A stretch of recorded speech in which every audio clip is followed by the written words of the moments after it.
ఎవరైనా పట్టదారు ఉన్నా లేదు ఎంజాయర్ ఉన్నా ఆక్యుపెంట్ ఉన్నారా వాళ్ళు కూడా లైసెన్స్ సర్వేయర్ ద్వారా డైరెక్ట్ గా సర్వే చేసుకొని మళ్ళీ మండల్ సర్వేయర్ ద్వారా మనం ఆథెంటికేట్ చేస్తాం, వాలిడేట్ చేస్తాం. ప్రతి ఒక్క చోట డైరెక్ట్ గా మండల్ సర్వేయర్ కి వెళ్ళాలి అంత అవసరం లేదు. లైసెన్స్డ్ సర్వేయర్ ద్వారా డైరెక్ట్ గా ఎవరైనా పర్సన్ వెళ్ళి లైసెన్స్ సర్వేయర్ అంటే ఇప్పుడు మనం మీకు ట్రైనింగ్ ఇచ్చిన తర్వాత మళ్ళీ మీరు ఎగ్జామ్ రాస్తారు. ఎగ్జామ్ రాసిన తర్వాత మళ్ళీ ప్రభుత్వం మీకు ఆర్డర్స్ ఇస్తాయి ఎవరైతే పాస్ అవుతారు. సో అందరూ పాస్ కూడా అవ్వాలి, అవునా కదా? అందరూ పాస్ అవ్వాలి. ఇప్పుడు 158 మెంబర్స్ ఉన్నారు అంతే కదా, ఐడియా 155 మెంబర్స్ ఇక్కడే ఉన్నారు. సో మీరు ఇప్పుడు 15 డేస్ ట్రైనింగ్ ఏవైతే ఉన్నాయో దాంట్లో థియరీ కూడా ఉంటుంది, ఫీల్డ్ కూడా ఉంటుంది.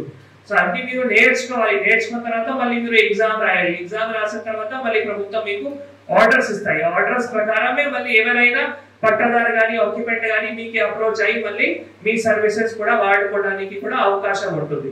దాని తర్వాత ఇందాక నేను చెప్పినట్టు అదే భూభారతి చట్టంలో మళ్ళీ ఎవరైతే ఇట్లా మ్యాప్ సబ్మిట్ చేస్తారో మళ్ళీ మన మండల్ సర్వేయర్ వాటికి వాలిడేట్ చేయడానికి ఆస్కారం ఉంటుంది.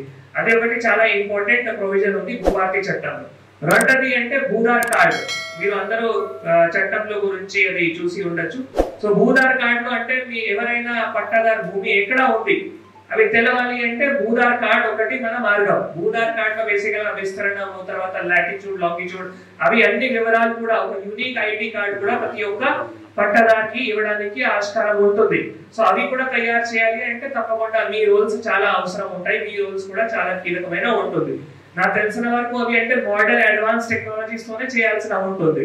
ఇప్పటి వరకు మనం అంటే జనరల్ గా ఇది ఈ స్టాఫ్ మెథడ్ తో మాత్రమే చేయడం జరిగింది. కానీ ఇప్పుడు DGPS టెక్నాలజీ కూడా ఉంది కాబట్టి దాని ద్వారా మళ్ళీ భూదార్ కార్డ్ లో ఇవన్నీ ఒక్కొక్క పార్సల్ కి మనం క్లియర్ గా location, latitude, longitude and extent తో సహా భూదార్ కార్డ్ కూడా తయారు చేయడానికి ఆస్కారం ఉంటుంది.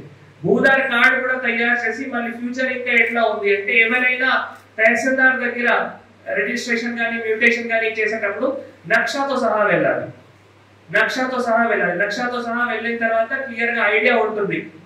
ఎవరైతే కొంటున్నారో వాళ్ళకి ఐడియా ఉంటుంది, ఏవైతే అమ్ముతున్నారో వాళ్ళకి కూడా ఐడియా ఉంటుంది భూమి ఎక్కడ ఉంది. భూమి లొకేషన్ చాలా ఇంపార్టెంట్. మన దగ్గర చాలా ప్రాబ్లమ్స్ ఏమున్నాయి అంటే రికార్డ్ లో పేరు ఉన్నాయి కానీ భూమి ఎక్కడ ఉంది తెలియట్లేదు. లేదు పట్టాదారు పాస్బుక్ లో ఉన్న ఎక్స్టెంట్ రికార్డ్ లో ఉన్న ఎక్స్టెంట్ మ్యాచ్ చేయట్లేదు.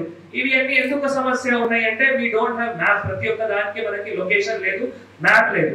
అదే పరిష్కారం చేయాలి అంటే తప్పకుండా ఒక మ్యాప్ ఉండాలి. మ్యాప్ ఉంటే మళ్ళీ రిజిస్ట్రేషన్ చేసేటప్పుడు ఆటోమేటిక్ గా బయర్ అండ్ సెల్లర్ ఎవరైతే ఉన్నారో వాళ్ళకి ఐడియా ఉంటుంది.